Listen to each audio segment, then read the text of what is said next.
ഈ വഖഫ് ബോർഡുമായി ബന്ധപ്പെട്ട് സ്റ്റാൻലി ദേവൻ എന്ന് പറയുന്ന ഒരു കൃസംഗി എന്ന് പറയുന്നത് അവരെ കൂടി അപമാനിക്കുന്നതിന് തുല്യമായിരിക്കും.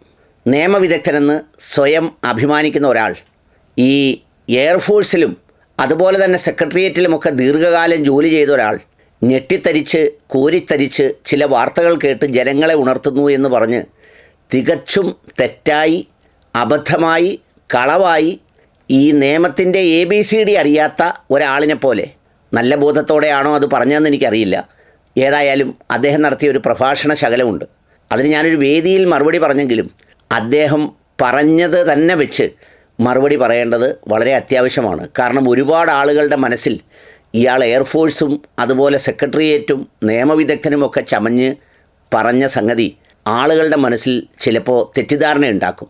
ഈ വഖഫ് പ്രോപ്പർട്ടി എന്ന് പറയുന്നത് ഏതാണ്ട് ഭയങ്കരമായ സംഭവമാണ് എന്നുള്ള തരത്തിൽ, മുഗൾ രാജാക്കന്മാർ എന്തൊക്കെയോ ചെയ്തിട്ട് പോയതാണെന്ന തരത്തിൽ തികച്ചും മര്യാദയില്ലാതെ നടത്തിയ ആ വാക്കുകൾ ഒന്ന് കേൾക്കേണ്ടത് അത്യാവശ്യമാണ്. അതുകൊണ്ട് തന്നെ അത് വെച്ച് തന്നെ മറുപടി പറയേണ്ടത് ആവശ്യവുമാണ്. കേൾക്കാം. അല്പം ദൈർഘ്യമുണ്ടാകും, ഒപ്പമുണ്ടാകണം. നമസ്കാരം. എൻ്റെ പേര് സ്റ്റാലിൻ ദേവൻ. ഞാനൊരു 20 വർഷം ഇന്ത്യൻ എയർഫോഴ്സിലെ സേവനം കഴിഞ്ഞിട്ട് 2006 ഗവൺമെൻറ് സെക്രട്ടേറിയറ്റിൽ ജോയിൻ ചെയ്തു. അവിടെ നിന്നും അണ്ടർ സെക്രട്ടറിയായിട്ട് 2021 പെൻഷൻ ആയ ഒരു വ്യക്തിയാണ്. ഈ അണ്ടർ സെക്രട്ടറിയായ അദ്ദേഹത്തോടൊപ്പം ജോലി ചെയ്ത ആരെങ്കിലും ഉണ്ടെങ്കിൽ ദയവായി ഒന്ന് ബന്ധപ്പെട്ടാൽ കൊള്ളാം. കാരണം ഇങ്ങനെയാണ് കാര്യങ്ങളെക്കുറിച്ചുള്ള ഒരു അണ്ടർ സെക്രട്ടറിയുടെ ധാരണയെങ്കിൽ ഈ ഭരണസിരാകേന്ദ്രവും ഭരണ സംവിധാനവും എങ്ങനെ ചലിക്കും എന്നുള്ളത് വലിയ കൗതുകവും വിചിത്രവുമായി തോന്നുന്നു. പലപ്പോഴും ഈ സെക്രട്ടേറിയറ്റിൽ ഫയൽ പ്രോസസ്സ് ചെയ്യുമ്പോൾ കുറച്ച് ആളുതാമസമുള്ള കഴിവുള്ള ഉദ്യോഗസ്ഥർ പറയാറുണ്ട്, യാതൊരു 10 പൈസയുടെയും വിവരമില്ലാത്ത ചിലർ വന്ന് ചില കസേരയിൽ ഇരിപ്പുണ്ട്, അവരൊക്കെ എഴുതി പിടിപ്പിക്കുന്നത് കണ്ടാൽ ഛർദ്ദിച്ചു പോകും എന്ന് പറഞ്ഞത് ഈ മഹാനവറുകളെക്കുറിച്ചാണോ ആവോ? എന്തായാലും അറിയില്ല. ബാക്കി കേൾക്കാം. എനിക്ക് ഏറ്റവും ഇഷ്ടപ്പെട്ട സബ്ജക്റ്റ് എന്ന് പറയുന്നത് നിയമമാണ്. നമ്മുടെ രാജ്യം ഒരു പരമാധികാര രാഷ്ട്രമാണെന്നും അതിനൊരു ഭരണഘടനയുണ്ടെന്നും അതിൽ പറയുന്ന മൗലികാവകാശങ്ങൾ നമുക്ക് ലഭിക്കും എന്നും ഒക്കെ കരുതിയാണ് നമ്മൾ ഈ കാലഘട്ടം വരെ ജീവിച്ചു വന്നത്. ആണ്. അങ്ങനൊരു ഭരണഘടന നമ്മൾ ഉണ്ടാക്കിയത് കുറച്ച് കാട്ടുകള്ളന്മാരെ ഈ രാജ്യത്തുനിന്ന് ഓടിച്ച് അവന്മാരെല്ലാം മോഷ്ടിച്ചുകൊണ്ട് പോയി അവന്മാർ പൊതുസ്ഥലം മുഴുവൻ അവനവൻ്റെ ജാതി നോക്കി ഇഷ്ടപ്പെട്ടവർക്ക് പതിച്ചു കൊടുത്ത് 100-150 വട്ടത്തേക്ക് പാട്ടം കൊടുത്ത് അവർക്ക് ചെയ്തു കൊടുത്ത കിസുമാപ്പണിക്ക് പകരമായി നൽകിയാണ് പോയത്. അതിനുശേഷമാണ് നമ്മൾ ഭരണഘടന ഉണ്ടാക്കിയത്. അതിലാണ് ഈ അവകാശങ്ങൾ ഇനി ഒരു കള്ളനും ഒരു രാജ്യത്തുനിന്നും വന്ന് അതുപോലെ കൈവശപ്പെടുത്തിയവരും അധികാരമുള്ളവരും ആരും അതൊന്നും കൈവശപ്പെടുത്തരുതെന്ന് പറഞ്ഞ് ഇന്ത്യയിലെ ജനകീയ നേതാക്കൾ, ഈ സ്വാതന്ത്ര്യ സമരത്തിൽ എന്തെങ്കിലുമൊക്കെ പങ്കുവഹിച്ചവരെല്ലാവരും കൂടിയിരുന്നാണ് സ്റ്റാൻലി ഈ ഭരണഘടനയും ഈ അവകാശങ്ങളും ഒക്കെ ഉണ്ടാക്കിയെടുത്തത്. അതുകൂടി പറയണ്ടേ അണ്ടർ സെക്രട്ടറി? എന്നാൽ അടുത്ത കാലങ്ങളിലായി വളരെ അലാമിംഗ് ആയിട്ടുള്ള ന്യൂസാണ് നമ്മൾ TV-യിലും വാർത്തകളിലൊക്കെ കാണുന്നത്. എന്താണെന്ന് വെച്ച് കഴിഞ്ഞാൽ തമിഴ്നാട്ടിൽ 6 വില്ലേജുകൾ വഖഫ് ബോർഡ് ഏറ്റെടുത്തു. താജ്മഹൽ വഖഫ് ബോർഡ് ഏറ്റെടുത്തു. മധ്യപ്രദേശിലെ കുറേ കോട്ടകൾ വഖഫ് ബോർഡ് ഏറ്റെടുത്തു. ഗുജറാത്തിലെ 2 ഐലൻഡുകൾ വഖഫ് ബോർഡ് ഏറ്റെടുത്തു. നമ്മുടെ കേരളത്തിൽ തന്നെയുള്ള ചേറായിയിൽ 610 കുടുംബങ്ങൾ താമസിക്കുന്ന സ്ഥലം വഖഫ് ബോർഡ് ഏറ്റെടുത്തു. ഇവൻ അംബാനിയുടെ വീട് ഏറ്റെടുത്തു. അങ്ങനെ വളരെ അലാമിംഗ് ആയിട്ട് എങ്ങനെ ഇത് സ്വന്തമായിട്ട് ഇങ്ങനെ ഒരാൾക്ക് വന്ന് ഏറ്റെടുക്കാൻ കഴിയുക? അത്ഭുതം തോന്നുന്നു. സ്റ്റാൻലി ദേവന് അത്ഭുതം തോന്നുന്നു. പള്ളിക്കൂടത്തിൽ പോയിട്ടുള്ളവർക്കെല്ലാം ഇത് കേട്ടാൽ അത്ഭുതം തോന്നുന്നു. ഇങ്ങനെയൊക്കെ പറയുന്നത് കേൾക്കുമ്പോൾ നിങ്ങളൊരു അണ്ടർ സെക്രട്ടറി ആണെന്നും എയർഫോഴ്സ് ആണെന്നും ഒക്കെ പറഞ്ഞ് ആളുകളെ ഭയപ്പെടുത്തി, പ്രത്യേകിച്ച് ഇങ്ങനെ പറയുമ്പോൾ ഇങ്ങനെയൊക്കെ ഏറ്റെടുക്കാൻ പറ്റുമോ എന്ന് അത്ഭുതം തോന്നും. എന്തായാലും ഞങ്ങളുടെ ഇന്ത്യയിൽ, ഞങ്ങളുടെ കേരളത്തിൽ അങ്ങനെ ആർക്കും ഉടമസ്ഥാവകാശമോ അധികാരമോ ഇല്ലാത്ത ഒരു സ്ഥലവും ഏറ്റെടുക്കാൻ പറ്റുകയില്ല. ഇനി വേറെ ഏതെങ്കിലും രാജ്യത്ത് നിന്ന് വായിച്ചതോ അല്ലെങ്കിൽ ഈ അല്പം പോലും വിവരമില്ലാതെ വിദ്വേഷം മാത്രം വിളമ്പാൻ വേണ്ടി ഉണ്ടാക്കിയ വ്യാജനമാണെങ്കിൽ അങ്ങനെ പറയുന്നതിൽ തെറ്റില്ല. അല്ലാതെ ആരുടെയും വസ്തു ആരും ഏറ്റെടുക്കില്ല. സ്റ്റാൻലിക്ക് അറിയുമോ, ഇനി ദേശീയപാതയ്ക്ക് പോലും സ്ഥലമെടുത്താൽ അല്ലെങ്കിൽ ഏത് സർക്കാർ സംവിധാനത്തിൽ എന്തിന് സ്ഥലമെടുത്താലും ഇപ്പം നടക്കുന്നത് മുഴുവൻ നെഗോഷിയേറ്റഡ് പർച്ചേസാണ്. എന്ന് പറഞ്ഞാൽ അവരുടെ ഉടമസ്ഥതയിലുള്ള സ്ഥലമാണെങ്കിൽ സ്ഥലം അക്വയർ ചെയ്യാൻ പോലും ഇപ്പോൾ സർക്കാർ തയ്യാറാകുന്നില്ല. പാർട്ടികളുമായി സംസാരിച്ച് അവർക്ക് നല്ല വില കൊടുത്താണ് വാങ്ങുന്നത്. അപ്പോഴാണ് ഈ കള്ളം പറയുന്നത് മധ്യപ്രദേശിൽ ഇത്ര വില്ലേജ്, മറ്റേടത്ത് ഇത്ര വില്ലേജ്, ഇതെല്ലാം വഖഫ് ബോർഡ് അങ്ങ് ഏറ്റെടുത്തു എന്ന് പറയുമ്പോൾ ഇത് കേൾക്കാനിരിക്കുന്ന ചിലർക്ക് തോന്നും ഇതെന്തുവാടാ വഖഫ് ബോർഡ്, ഇതേതാണ്ട് വലിയ അധികാരമോ രാജഭരണകാലത്തോ പ്രവർത്തിക്കുന്ന സ്ഥാപനമാണോ എന്ന് തോന്നിപ്പോകും. സ്റ്റാൻലി, ഇത് ഇന്ത്യയാണ്. ഇവിടെ ഭരണഘടനയുണ്ട്, ഇവിടെ കോടതികളുണ്ട്, ഇവിടെ വ്യവസ്ഥകളുണ്ട്. അതുകൊണ്ട് താങ്കൾ ഈ പറയുന്ന പുലയാട്ട് പച്ചക്കള്ളമാണ്, പച്ചക്കള്ളം. ഇന്ന് ചിന്തിച്ചപ്പോഴാണ് എനിക്കിത് എന്താണ് ഈ വഖഫ്. ഞാൻ കുട്ടിക്കാലം തൊട്ടേ ഞാൻ വഖഫ് എന്ന് കേട്ടിട്ടുണ്ട്, വഖഫ് ബോർഡെന്ന് കേട്ടിട്ടുണ്ടെങ്കിലും ഇതിൻ്റെയൊക്കെ അർത്ഥം എന്താണെന്ന് എനിക്കറിയില്ലായിരുന്നു. ഇവൻ നോൺ മുസ്ലിമായിട്ട് ഇന്ത്യയിലുള്ള ആർക്കും തന്നെ ഇതറിയില്ല. കാരണം ഇത് അറിയേണ്ട ആവശ്യമില്ല. എല്ലാവരും വിചാരിച്ചെങ്കിൽ ഇത് മുസ്ലിം മതത്തിനുമായിട്ട് ബന്ധപ്പെട്ടിട്ടുള്ള ഒരു സംഭവമല്ലേ, നമ്മളെന്തിനാ അറിയുന്നത്. ഞാൻ ഈ അടുത്ത കാലത്ത് എൻ്റെ ചില മുസ്ലിം സുഹൃത്തുക്കളോട് ചോദിച്ചു, നിങ്ങൾക്ക് എന്താണ് ഈ വഖഫ് എന്നും വഖഫ് ബോർഡും ഒക്കെ അറിയാമോ? അപ്പം അവർ പറഞ്ഞ ഞങ്ങളിത് കേട്ടിട്ടുണ്ട്, പക്ഷെ എന്താണെന്നും അറിയത്തില്ല എന്നുള്ളത്.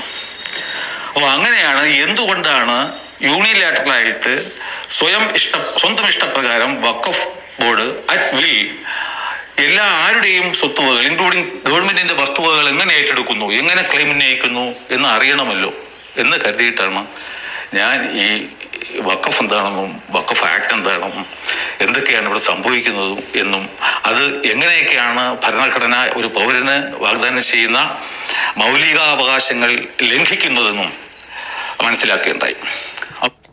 സ്റ്റാൻലി, താങ്കൾ പറയുന്നത് എത്രയോ പച്ചക്കള്ളമാണ്. എത്ര പച്ചക്കള്ളമാണ്. ആർക്കാണ് യൂണിലാറ്ററലായി അറ്റ് വിൽ യാതൊരു അവകാശവുമില്ലാതെ ഒരു ഉടമസ്ഥതയുമില്ലാത്തൊരു സ്ഥലം ആർക്കെങ്കിലും എവിടെയെങ്കിലും ഏറ്റെടുക്കാൻ കഴിയുമോ?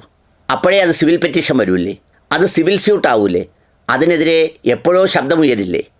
എന്ത് കളവാണ്, എന്ത് കള്ളമാണ് താങ്കൾ ഈ പറയുന്ന ഒരു സ്ഥലത്ത് ജോലി ചെയ്ത് സർക്കാർ പെൻഷൻ വാങ്ങിച്ചുകൊണ്ട് യഥാർത്ഥത്തിൽ പറയുന്നത്.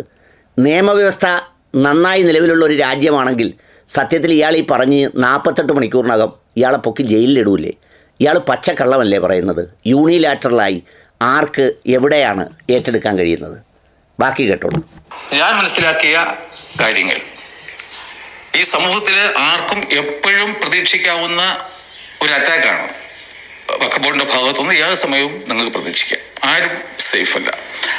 അതിനാൽ തന്നെ ഇതെല്ലാവരും അറിഞ്ഞിരിക്കേണ്ട കാര്യം ആണെന്ന് ഞാൻ കരുതുന്നത് കൊണ്ടാണ് ഞാൻ അറിഞ്ഞതും പഠിച്ചതുമായിട്ടുള്ള കാര്യങ്ങൾ ഈ ഒരു വീഡിയോയിലൂടെ എല്ലാവരെയും അറിയിക്കാം എന്ന് കരുതിയത്. ഇതിൽ മിക്കവാറും എല്ലാവരും വിചാരിക്കുന്നത് കാര്യമെന്ന് വെച്ച് കഴിഞ്ഞാൽ ഇത് മുസൽമാന്മാരെ ബാധിക്കുന്ന ഒരു ഇഷ്യൂ അല്ല, ഇത് നോൺ മുസ്ലിമിനെ മാത്രം ബാധിക്കുന്ന ഒരു ഇഷ്യൂ ആണെന്നാണ് പല ചാനലിലും പല പ്രഗത്ഭ വ്യക്തികളും പറയുന്നത് ഞാൻ എൻ്റെ ശ്രദ്ധയിൽപ്പെട്ടു. മുസ്ലിങ്ങൾക്ക് ഇത് ബാധകമല്ല എന്നുള്ളത്. യഥാർത്ഥത്തിൽ അങ്ങനെയല്ല. വഖഫ് ബോർഡിന് മുസ്ലിമിൻ്റെ വസ്തു വേണമെങ്കിലും ക്ലെയിം ചെയ്യാം. ഫോർ എക്സാമ്പിൾ, നമ്മുടെ എറണാകുളം ചേറായിലെ വസ്തു അത് നേരത്തെ ഫറൂഖ് കോളേജിൻ്റെ വസ്തുവായിരുന്നു. അപ്പോൾ അത് വഖഫ് ബോർഡ് ക്ലെയിം ചെയ്യും. അപ്പോൾ മുസൽമാൻ്റെ വസ്തു വേണമെങ്കിലും വഖഫ് ബോർഡിന് ക്ലെയിം ചെയ്യാം. അപ്പോൾ ക്ലെയിം ചെയ്യുമ്പോഴുള്ള കാര്യം എന്താണെന്ന് വെച്ച് കഴിഞ്ഞാൽ നിങ്ങൾ എന്തൊരു ആക്ഷനും എവിടെ നിന്നുണ്ടായാലും ആദ്യം നിങ്ങൾക്കൊരു നോട്ടീസ് തരും. ഇപ്പം നമ്മുടെ KSEB തന്നെ പിന്നെ നമുക്കൊരു ബില്ല് തരും, നിങ്ങൾ ഇത്ര രൂപ അടയ്ക്കാനുണ്ട്, അപ്പം അതനുസരിച്ച് നമ്മൾ ആ പൈസ കൊണ്ട് അടയ്ക്കാം. അതുപോലെ ഇതുപോലെ പ്രധാനപ്പെട്ട വിഷയങ്ങളിൽ ഇപ്പം ഒരാളുടെ വസ്തു ഏറ്റെടുക്കാൻ പോവുകയാണെന്നുണ്ടെങ്കിൽ അയാളെ അറിയിക്കും, ഇന്ന കാരണങ്ങളാൽ ഞങ്ങൾ നിങ്ങൾ വസ്തു ഏറ്റെടുക്കും. ഇതിൽ ആ ഒരു ബാധ്യത പോലും വഖഫ് ബോർഡിനില്ല. എത്ര പച്ചക്കള്ളമാണ് ഈ പെരുങ്കള്ളം പറയുന്നത്. ഈ പെരുങ്കള്ളൻ പറഞ്ഞത് ഈ ഭാഗം മുഴുവൻ കള്ളമാണ്. ഒന്നാമത്തെ കാര്യം, ചെറായിലെ വസ്തുവിനെ സംബന്ധിച്ചുള്ള കേസ് എന്താണെന്ന് യഥാർത്ഥത്തിൽ കേൾക്കുന്നവരറിയണം. ഈ ചെറായിലെ വസ്തു ഫറൂഖ് കോളേജ് എന്ന് പറയുന്ന സ്ഥാപനത്തിന് ഒരാൾ വഖഫ് ചെയ്തതാണ്. ഈ വഖഫ് എന്ന് പറയുമ്പോൾ പള്ളിക്ക് മാത്രമല്ല, വിദ്യാഭ്യാസ ചാരിറ്റി ആക്ടിവിറ്റീസ് എന്തിനു വേണമെങ്കിലും ഒരാൾക്ക് വഖഫ് ചെയ്യാം. ഈ വഖഫ് ചെയ്ത പ്രോപ്പർട്ടിയിൽ അവരൊരു വാചകം എഴുതി വെച്ചത്രേ, അതായത് വേണമെങ്കിൽ ഇത് ആവശ്യത്തിന് വിൽക്കാമെന്നൊരു ക്ലോസ് കൂടി ചേർത്തു എന്നാണ് പറയുന്നത്. അങ്ങനെ ഒരു ക്ലോസ് ചേർത്താൽ പോലും ഒറിജിനൽ വഖഫ് ആക്റ്റിൽ വഖഫ് ചെയ്യുന്ന വസ്തു കൈമാറ്റം ചെയ്യപ്പെടാൻ പാടില്ല എന്ന് പറയുന്ന വ്യക്തമായ നിയമമുള്ള സാഹചര്യത്തിൽ അങ്ങനെ കൈമാറ്റം ചെയ്യാൻ പാടില്ല. ഫറൂഖ് കോളേജ് കിടക്കുന്നത് കോഴിക്കോടാണ്, ഇത് കിടക്കുന്നത് ചെറായിലാണ്. ഇത് ഞാൻ മറ്റൊരു വീഡിയോയിൽ പറഞ്ഞതുപോലെ ഇത് മുഴുവൻ ഇതിൻ്റെ പ്രാഥമിക ബാധ്യത ഈ തൊപ്പിക്കാർക്കും തലേക്കെട്ടുകാർക്കും മുസ്ലിം നാമധാരികളായി ഇതിൽ കസേരയിൽ കയറിയിരിക്കുന്നവർക്ക് എല്ലാവർക്കും ഉണ്ട്. ഞാൻ ഈ വിഷയവുമായി ബന്ധപ്പെട്ട് പഴയ CEO ജമാൽ എന്ന് പറയുന്ന അദ്ദേഹത്തെ പലതവണ വിളിച്ചു, പലതവണ മെസ്സേജ് അയച്ചു. അതിലൊരു ചുമതലയുള്ള ആളെന്നുള്ള നിലയിൽ അയാളൊരു സാധാരണ രീതിയിൽ അതിനൊരു മറുപടി ഇത് കേൾക്കുമ്പോൾ പറഞ്ഞു തരേണ്ടതല്ലേ. ഈ വീഡിയോ നിലവിലുള്ള വഖഫ് ബോർഡ് ചെയർമാൻ കണ്ടു കാണൂല്ലേ, advocate Zakir Hussain, Kerala PSC chairman. അദ്ദേഹത്തിന് ഞാൻ പേഴ്സണലായി ഇത് അയച്ചു കൊടുത്തു. ഒരു മറുപടി പ്രതീക്ഷിച്ചു. അവരാരും മിണ്ടിയില്ല. എന്താ മിണ്ടാനൊക്കാത്തതെന്ന് വെച്ചാൽ ഓരോ കാലങ്ങളിലും ഈ വഖഫ് പ്രോപ്പർട്ടി അവരവർക്ക് ഇഷ്ടപ്പെടുന്ന രാഷ്ട്രീയ ആവശ്യങ്ങൾക്ക് അത്തരം കാര്യങ്ങൾക്ക് മറിച്ചും തിരിച്ചും വ്യക്തികൾക്ക് കൊടുക്കൽ ഒരു സ്ഥിരമായ പരിപാടിയാണ് ഇവർക്ക് പലർക്കും. അതുകൊണ്ടാണ് ഇവർ മിണ്ടാത്തത്. ഈ ചെറായിലെ വസ്തു ഈ പറഞ്ഞ വഖഫാണെന്ന് അറിഞ്ഞുകൊണ്ട് തന്നെ ആര് വിറ്റു? ഈ പറയുന്ന പിന്നെ ഫറൂഖ് കോളേജ് വിറ്റു. ഫറൂഖ് കോളേജിന് വിൽക്കാൻ അവകാശമില്ല. നമ്മളിപ്പോൾ സാധാരണ വസ്തു വാങ്ങിക്കുമ്പോൾ ഉദാഹരണം പറയട്ടെ, നമ്മൾ ഏതെങ്കിലും ഒരു വസ്തു ആരുടെ കയ്യിൽ നിന്നെങ്കിലും വാങ്ങുമ്പോൾ അതൊരു അനാഥ കുട്ടിയുടെ അഥവാ മൈനറിൻ്റെ അവകാശം അതിലുണ്ടെന്നിരിക്കട്ടെ, അത് നമുക്ക് എഴുതി തന്ന് നമ്മളത് സ്വീകരിച്ചാൽ ആ ആധാരം നിലനിൽക്കുമോ? നമ്മൾ വാങ്ങിച്ചതാണ്, വില കൊടുത്തതാണ്, ഒക്കെ ശരിയാണ്. പക്ഷേ മൈനറിൻ്റെ അവകാശം അതിലുണ്ടെങ്കിൽ എന്തു ചെയ്യും? ആ ആധാരം കോടതി റദ്ദ് ചെയ്യും. അത് നിയമപരമായി തെറ്റാണ്. അതിനാണ് വാങ്ങുന്ന ആൾ എന്തു ചെയ്യണം? ഇതിൻ്റെ മുൻപിൻ ആധാരങ്ങൾ, ബാധ്യത, പ്രമാണം ഇതെല്ലാം പരിശോധിച്ച് വേണം ചെയ്യാൻ. അപ്പോൾ അതുകൊണ്ട് ഈ കേസിൽ സംഭവിച്ചത് എന്താ? ഇങ്ങനെ കുറച്ച് പേർക്ക് വിറ്റു, പെറ്റീഷൻ വന്നു. അങ്ങനെ പെറ്റീഷൻ വന്നപ്പോൾ ഫറൂഖ് കോളേജ് ഒരു നിലപാടെടുത്തു. പ്രമാണത്തിൽ ഇങ്ങനെ വേണമെങ്കിൽ വിൽക്കാമെന്ന് വഖഫിനോടൊപ്പം എഴുതിയത് കൊണ്ട് ഞങ്ങൾ വിൽക്കുക എന്ന് പറഞ്ഞു. അത് തീർപ്പ് കൽപ്പിക്കാൻ അഡ്വക്കേറ്റ് പോൾ എന്ന് പറയുന്ന ഒരാളിനെ നിയമിച്ചു. പോളച്ചൻ എന്ത് ചെയ്തു? അദ്ദേഹത്തിന് ബന്ധമോ അടുപ്പമോ സൗഹൃദമോ ഒക്കെ ഉള്ളവരോ അല്ലാതെ വന്നവർക്കോ ആയിട്ട് ഈ വസ്തു മുഴുവൻ മുറിച്ച് വിറ്റു. അതിൻ്റെ പ്രശ്നം എവിടെയാ? അത് ഈ കള്ളം പറയുന്നില്ല. ഈ കള്ളം പറയേണ്ടത് അത് ഒറിജിനലി വഖഫ് ചെയ്ത വസ്തുവാണ്. അത് വിലയ്ക്ക് വാങ്ങിച്ച ആ വില നടത്തിയ നടപടി തെറ്റാണ്. അത് പറയുന്നില്ല. ഇത് ദേവസ്വം ബോർഡിൻ്റെ ആണെന്നിരിക്കട്ടെ, അല്ലെങ്കിൽ ഒരു ചർച്ചിൻ്റെ പേരിലുള്ള വസ്തു, അതിൻ്റെ നിയമപ്രകാരമുള്ള സംഗതികൾ കംപ്ലയിൻറ്റ് ചെയ്യാതെ ഒരച്ഛനൊരാക്കങ്ങ് എഴുതി കൊടുത്തു എന്നുള്ളത് കൊണ്ട് ആ ആധാരം നിലനിൽക്കുമോ? ദേവസ്വം ബോർഡിൻ്റെ വസ്തു അത് കൈവശം വെച്ചിരിക്കുന്ന ആൾ എന്തെങ്കിലും ഒരു പഴുതുപയോഗിച്ച് വേറൊരാൾക്ക് വിറ്റു, ചിലപ്പോൾ 4-മത്തെ 5-മത്തെ ആളായിരിക്കും വാങ്ങുന്നത്. തർക്കം വന്ന് അതിൻ്റെ ഒറിജിനൽ ഡീഡ് പരിശോധിക്കുമ്പോൾ ആ ഡീഡിൽ അത് ദേവസ്വത്തിൻ്റെ ഉടമസ്ഥതയിലുള്ളതാണെങ്കിൽ അതുവരെ വാങ്ങിച്ചത് മുഴുവൻ റദ്ദാക്കണം. ഇക്കള്ളൻ ഇത് പറയുന്നില്ല. പിന്നെ രണ്ടാമത്തെ കാര്യം പറഞ്ഞത്, എന്തെങ്കിലും തരത്തിലുള്ള വഖഫ് വസ്തുവിൽ ഒരു തർക്കമോ പെറ്റീഷനോ ആക്ഷേപമോ വന്നാൽ നോട്ടീസ് കൊടുക്കാതെ ചെയ്തു എന്ന് പറയുന്നത് പച്ച കള്ളമാണ്. അതാണ് ഞാൻ പറഞ്ഞത്, ഒരു സർക്കാർ സംവിധാനത്തിനെതിരെ വ്യാജ പ്രചരണം നടത്തുന്ന ഇയാൾക്കെതിരെ ആരെങ്കിലും കേസ് കൊടുക്കാൻ തയ്യാറാവേണ്ടതാണ്.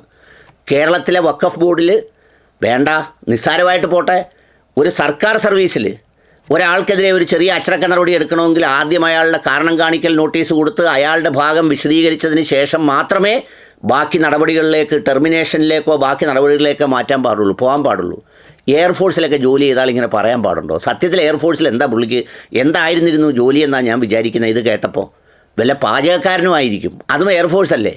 അവിടെ ഇതുപോലെ നിയന്ത്രണമൊന്നും വേണ്ടാലോ. സാമ്പാറിന് കഷ്ണം ഇടുമ്പം ഇച്ചിരി കൂടുതലങ്ങ് വാരിയിടാം, അതിന് പ്രത്യേകിച്ച് കണക്കൊന്നും വേണ്ട. പക്ഷേ ബാക്കി ഏത് സംവിധാനത്തിലും അങ്ങനെ പറ്റൂ. വഖഫ് ബോർഡിനൊരു പെറ്റീഷൻ വന്നാൽ ആ പെറ്റീഷൻ ബോർഡ് പരിശോധിച്ച് അതിലെ CEOയെ ചുമതലപ്പെടുത്തും. ആ CEO എന്ത് ചെയ്യണം? അതിൽ അന്വേഷണം നടത്തി കക്ഷിക്ക് നോട്ടീസ് കൊടുത്ത് അവരുടെ അവകാശം കേട്ട് അവരുടെ നാച്ചുറൽ ജസ്റ്റിസ് കംപ്ലൈ ചെയ്ത് അവരെ ലിസൺ ചെയ്ത് അന്തിമമായി വിധി പുറപ്പെടുവിക്കാൻ പറ്റൂ. അങ്ങനെ വിധി പുറപ്പെടുവിച്ചില്ലെങ്കിൽ ആ വിധി അസാധുവാണ്, അത് നിൽക്കില്ല.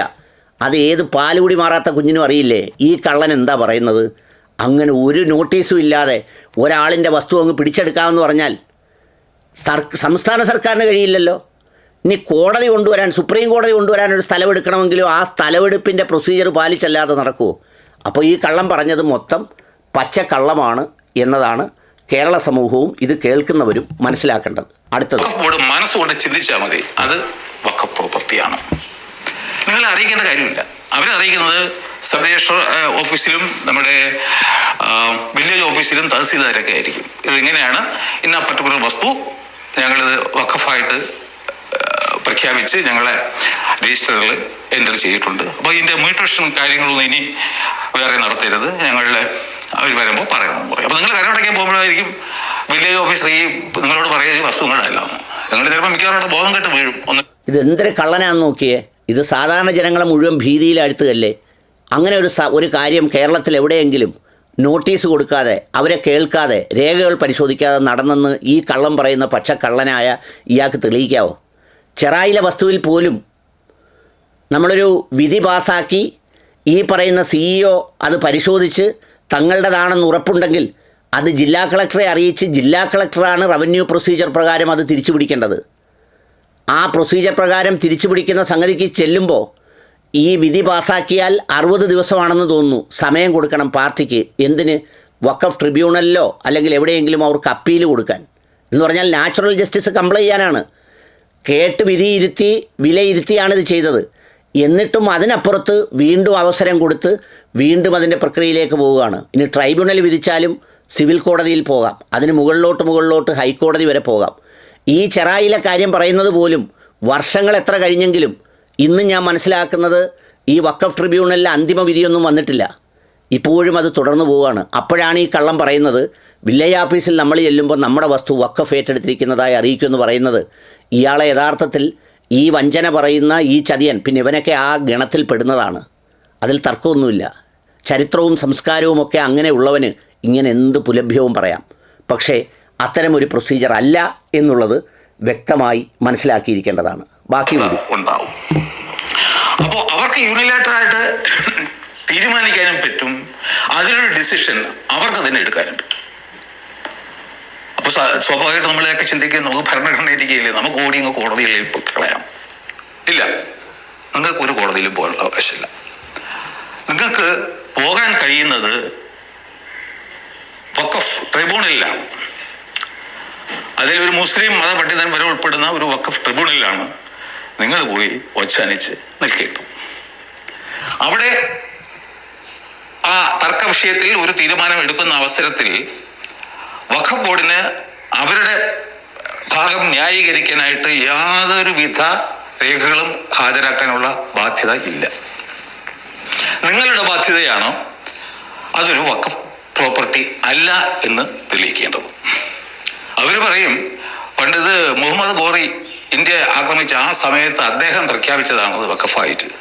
കള്ളൻ, പച്ചക്കള്ളൻ, വെറും കള്ളൻ. ഇവൻ്റെയൊക്കെ നാവ് പുഴുത്തി ചത്തുപോത്തേ ഉള്ളൂ. സത്യം പറഞ്ഞാൽ ഇങ്ങനെ കള്ളം പറഞ്ഞാൽ ഇവനൊക്കെ ഏത് മതത്തിലെങ്കിലും വിശ്വസിക്കട്ടെ. ഇങ്ങനെ പറയാൻ പാടുണ്ടോ? എന്താ വഖഫ് ട്രിബ്യൂണൽ? വഖഫ് ട്രിബ്യൂണൽ എന്ന് പറഞ്ഞാൽ ഒരു പ്രത്യേക വിഷയങ്ങൾ കൈകാര്യം ചെയ്യുന്നതിന് ചില ട്രിബ്യൂണലുകൾ നമ്മുടെ രാജ്യത്ത് സ്ഥാപിച്ചിട്ടുണ്ട്. അഡ്മിനിസ്ട്രേറ്റീവ് ട്രിബ്യൂണലുണ്ട്, ഉദ്യോഗസ്ഥരുമായി ബന്ധപ്പെട്ട കാര്യങ്ങൾ പരിശോധിക്കാൻ. വഖഫ് ട്രിബ്യൂണൽ വഖഫുമായി ബന്ധപ്പെട്ട കാര്യമുണ്ട്. ദേവസ്വം ബോർഡിൻ്റെ കേസുമായി ബന്ധപ്പെട്ടൊരു ദേവസ്വം ബോർഡ് ബെഞ്ചുണ്ട്. ഗ്രീൻ ട്രിബ്യൂണൽ എന്ന് പറഞ്ഞിട്ട് പരിസ്ഥിതിയുമായി ബന്ധപ്പെട്ട കാര്യങ്ങൾ പരിശോധിക്കുന്നതിന് വേണ്ടി ഒരു ട്രിബ്യൂണലുണ്ട്. ഈ ട്രിബ്യൂണലൊക്കെ വെച്ചിരിക്കുന്നത് എന്തിനാ? ഇത്തരം വിഷയങ്ങൾ കോടതികളിൽ ഏതാണ്ട് 4.5 കോടിയിലധികം കേസുകളാണ് വിവിധ കോടതികളിൽ കെട്ടിക്കിടക്കുന്നത്. അങ്ങനെ കോടതിയിൽ എത്തുന്നതിന് മുമ്പ് ഇതിൽ തീർപ്പ് കൽപ്പിക്കുന്നതിന് വേണ്ടിയാണ് ഈ ട്രിബ്യൂണൽ ഉണ്ടാക്കി വച്ചിരിക്കുന്നത്. ഈ ട്രിബ്യൂണലിലാണ് ഇതുമായി ബന്ധപ്പെട്ട കേസ് ഒരു കക്ഷി കൊടുക്കേണ്ടത്. ഈ ട്രിബ്യൂണലിൽ ഇയാൾ ഓടെ പറഞ്ഞങ്ങ് പോയില്ലേ, ഒരു മുസ്ലിം മതപണ്ഡിതനൊക്കെ. അതുകൊണ്ടാണ് ഞാൻ പറഞ്ഞത്, ഇയാൾ യഥാർത്ഥത്തിൽ നിയമവും ഇയാളും തമ്മിലുള്ള പരിചയം, നിയമപുസ്തകം എവിടെയെങ്കിലും ബസ്സിൽ പോയപ്പോൾ ആ ബസ്സിലോ അല്ലെങ്കിൽ ലോറിയിലോ കാണാൻ യാത്ര ചെയ്തപ്പോൾ ആ കെട്ടിൻ്റെ പുറത്ത് ഇയാൾ തലവെച്ച് കിടന്ന് ഉറങ്ങിയിട്ടുണ്ടാവും എന്നുള്ളതല്ലാതെ ഇയാൾക്ക് നിയമത്തെക്കുറിച്ചൊരു പുല്ലും പിണ്ണാക്കും അറിയില്ല. യഥാർത്ഥത്തിൽ ട്രിബ്യൂണലിൽ എന്താ ചെയ്യുന്നത്? ഒരാൾ അപ്പീൽ കൊടുത്താൽ ആ ട്രിബ്യൂണലിലെ ജഡ്ജിമാരാരൊക്കെയാണെന്നറിയോ? ഇപ്പോൾ രാജൻ തട്ടിൽ എന്ന് പറയുന്ന സാറാണ്. അദ്ദേഹം എനിക്ക് തോന്നുന്നത് ഈ നമ്മുടെ കോഴിക്കോട് ജില്ലാ പ്രിൻസിപ്പൽ ജഡ്ജിയുടെ റാങ്കിലുള്ള ആളാണ്. ഇതിന് മുമ്പിരുന്നത് സോമൻ സാറാണ്. അവിടെ ഒരു മുസ്ലിം ജഡ്ജി പോലും അല്ല. കാരണം മുസ്ലിമും ഹിന്ദു എന്ന് പറയുന്ന വിഷയമില്ല അതിൽ നിയമപരമായി പാർലമെൻറ്റ് കോൺസ്റ്റിറ്റ്യൂട്ട് ചെയ്ത ഒരു ബില്ലിൻ്റെ അടിസ്ഥാനത്തിൽ, നിയമത്തിൻ്റെ അടിസ്ഥാനത്തിൽ കൊണ്ടുവന്ന ഒരു ട്രിബ്യൂണലാണ്, ഒരു ആക്റ്റാണ്. അതിൻ്റെ അടിസ്ഥാനത്തിലാണ് ഉണ്ടാക്കിയിരിക്കുന്നത്. അല്ലാതെ ഏതെങ്കിലും മൊയ്ലിയാർ പള്ളിയിലിരുന്ന് എഴുതി ഉണ്ടാക്കിയ ഒരു സംഗതിയല്ല. ഈ കള്ളം പറയുമ്പോൾ അങ്ങനെയാണ് പറയുന്നത്. പിന്നെ അതിൽ മറ്റൊരംഗമുള്ളത് ആരാന്നറിയുമോ? അതൊരു ADM റാങ്കിലുള്ള ഒരു ഉദ്യോഗസ്ഥനാണ്. അതും മുസ്ലിം ആയിരിക്കണമെന്ന് പറഞ്ഞിട്ടില്ല. മൂന്നാമതൊരു നിയമവിദഗ്ധനെന്നേ പറഞ്ഞിട്ടുള്ളൂ. അതും ഒരു മുസ്ലിം ആവണമെന്ന് പറഞ്ഞിട്ടില്ല. പക്ഷേ സ്വാഭാവികമായി ഈ മുസ്ലിമായ ഒരാളിനെ വെക്കുന്നത് എന്താണെന്നറിയോ? ഇതിൽ വരുന്ന തർക്കങ്ങൾ അധികവും പള്ളിയുടെ ഓണർഷിപ്പുമായി ബന്ധപ്പെട്ട് മുസ്ലിം വിഭാഗത്തിലെ തന്നെ വ്യത്യസ്ത ആളുകളുടേതാണ്. സുന്നി, മുജാഹിദ്, സമസ്ത, ദക്ഷിണ എന്നൊക്കെ പറയുന്ന തർക്കങ്ങളാണ്. അപ്പോൾ അതുകൊണ്ട് തന്നെ അതിലൊരു തീർപ്പ് കൽപ്പിക്കാൻ ഇത് മനസ്സിലാകുന്ന രീതിയിൽ സർക്കാർ കാലാകാലങ്ങളിൽ ഒരാളിനെ അതിൽ നിയമിക്കുന്നു എന്നുള്ളതിൽ കവിഞ്ഞ് അയാൾ പറഞ്ഞങ്ങ് പോയത് ഒരു മുല്ലാക്കാണ്. അവിടെ കൊടുത്താൽ പിന്നെ വഖഫ് ഒന്നും ചെയ്യണ്ട. ഇതെന്താ ഇത്? രാജഭരണമോ? ബ്രിട്ടീഷുകാരെ ഓടിച്ചിട്ട് സ്റ്റാൻലി ഞങ്ങൾ വേറെ ഒരു ഇന്ത്യയിൽ ഒരു ഭരണഘടനയൊക്കെ ഉണ്ടാക്കി. ഈ പറയുന്ന പല ദുർബലാവസ്ഥയും പല സംഗതികളും ഒക്കെ ഉണ്ടെങ്കിലും ഇപ്പോഴും ഒരു നിയമവ്യവസ്ഥ അതിൻ്റെ വ്യത്യസ്ത രൂപത്തിലും ഭാവത്തിലും ഈ സമൂഹത്തിലുണ്ട്. അങ്ങനെ ഏകപക്ഷീയമായി ആർക്കും ആരെയും ഒരു ചുക്കും ചെയ്യാനാവില്ല. അപ്പോഴാണ് ഈ കള്ളൻ ജനങ്ങളിൽ ഭീതി ഉണ്ടാക്കാൻ വേണ്ടി നിയമത്തെക്കുറിച്ച് വലിയ അറിയാമെന്നും എയർഫോഴ്സിൽ പട്ടം പറത്തുന്ന ആളാണെന്നും പറഞ്ഞു വന്ന് ഈ പച്ചക്കള്ളം പറയുന്നത്. ഇതും പറയുന്നത് പച്ചക്കള്ളമാണ്, നാവ് പുഴുത്തു പോകുന്ന പച്ചക്കള്ളമാണ്. തെളിവൊന്നുമില്ല. നിങ്ങൾക്ക് പറ്റുമെങ്കിൽ അങ്ങനെ അല്ലാന്ന് തെളിയിക്കാൻ പറയും. എന്തൊരു നല്ല നിയമമല്ലേ? അപ്പോൾ ഈ ഒരു അവസ്ഥയിൽ ആണ് നമ്മൾ എന്താണ് വഖഫ് എന്നും, എന്നെ സംബന്ധിച്ചോളം ഞാൻ 60 വയസ്സാകാൻ പോവുക. വഖഫ് എന്താണെന്ന് പഠിച്ചു. എന്താണ് ഈ വഖഫ് ബോർഡ് എന്ന് പഠിച്ചു. കാരണം ഇന്ത്യയിലെ എല്ലാ പൗരന്മാരും ഇൻക്ലൂഡിങ് മുസ്ലിംസ് അത്യാവശ്യം അറിഞ്ഞിരിക്കേണ്ട ഒരു വിഷയമാണ് ഈ വഖഫ് എന്താണെന്നുള്ളതും ഈ വഖഫ് ബോർഡ് എന്താണെന്നുള്ളതും അത് എന്തിനു വേണ്ടിയിട്ടാണ് ഉണ്ടാക്കിയിട്ടുള്ളതെന്നും അതിൻ്റെ അധികാരങ്ങൾ എന്താണെന്നും അത് ഭരണഘടനാ വിരുദ്ധമാണോ എന്നും നമ്മൾ എല്ലാവരും അടിയന്തരമായിട്ട് മനസ്സിലാക്കിയിരിക്കേണ്ട ഒരു സ്ഥിതിവിശേഷമാണ് ഇപ്പോൾ ഇന്ത്യയിൽ നിലനിൽക്കുന്നത്. ആദ്യമായിട്ട് നമുക്ക് ഈ വഖഫ് എന്താണെന്ന് ഒന്ന് പരിശോധിക്കാം. അതായത് വിശ്വാസിയായ ഒരു മുസ്ലിം തൻ്റെ വക വസ്തുക്കളിൽ നിന്നും, അത് മൂവിളാവാം ഇമ്മൂവിളാകാം, കുറച്ച് ഭാഗം അള്ളാഹുവിന് നൽകുന്നതാണ് വഖഫ് എന്ന് പറയുന്ന പ്രോപ്പർട്ടി. അപ്പോൾ അങ്ങനെ നൽകുന്ന അവസരത്തിൽ ഇത്രയേ ഉള്ളൂ ഇതിനകത്ത് പറഞ്ഞിട്ട് അയാൾ പറഞ്ഞ കള്ളമല്ലാത്തതായിട്ട് ഒരു ബെനിഫിറ്റും ഇല്ല. അതിലുള്ള ആദായമെടുത്ത് ഒന്നും ചെയ്യാൻ പറ്റത്തില്ലല്ലോ. അപ്പോൾ അതിലെ ആദായം ഏതെങ്കിലും മുസ്ലിം മതം അനുശാസിക്കുന്ന ഭക്തിപരമായതോ അല്ലെങ്കിൽ റിലീജിയസ് ആയതോ അല്ലെങ്കിൽ സാന്ത്വനപരമായ പ്രവർത്തനങ്ങൾക്ക് വേണ്ടിയിട്ടോ, അതായത് ചാരിറ്റബിൾ പ്രവർത്തനങ്ങൾക്ക് വേണ്ടിയിട്ടോ ഒക്കെ അങ്ങനെ മുസ്ലിം അനുശാസിക്കുന്ന വിദ്യാഭ്യാസ പ്രവർത്തനങ്ങൾ പർപ്പസുകൾക്ക് വേണ്ടിയിട്ട് ആയിരിക്കണം മാറ്റിവെക്കേണ്ടത്. എന്നാലേ അതൊരു വഖഫ് ആവും. അപ്പൊ അതും അങ്ങനെയും മാറ്റിവെച്ച് കഴിഞ്ഞാൽ ഇത് ഈ കാര്യങ്ങൾ നടത്താൻ ഒരാൾ വേണ്ടേ? അപ്പൊ അതിനു വേണ്ടിയിട്ട് ഒരാളെയും അദ്ദേഹം നിശ്ചയിക്കും. അതിന് പറയുന്ന പേരാണ് മുത്തവല്ലി. നമുക്ക് ഒരു എളുപ്പത്തിന് വേണ്ടിയിട്ട് അദ്ദേഹത്തെ നമുക്ക് മാനേജർ എന്ന് വിളിക്കാം. അതായത് വഖഫ് ഏകദേശം ഒരു ട്രസ്റ്റ് പോലെയാണ്. അതായത് ഒരാൾ ഒരു ട്രസ്റ്റ് ഉണ്ടാക്കുന്നു, അതിനൊരു കോർപ്പസ് കാണും, അതിൻ്റെ ഫലം, അതിൻ്റെ ആദായം കുറച്ച് ബെനിഫിഷ്യറീസിന് വേണ്ടിയിട്ട് മാറ്റിവെക്കും.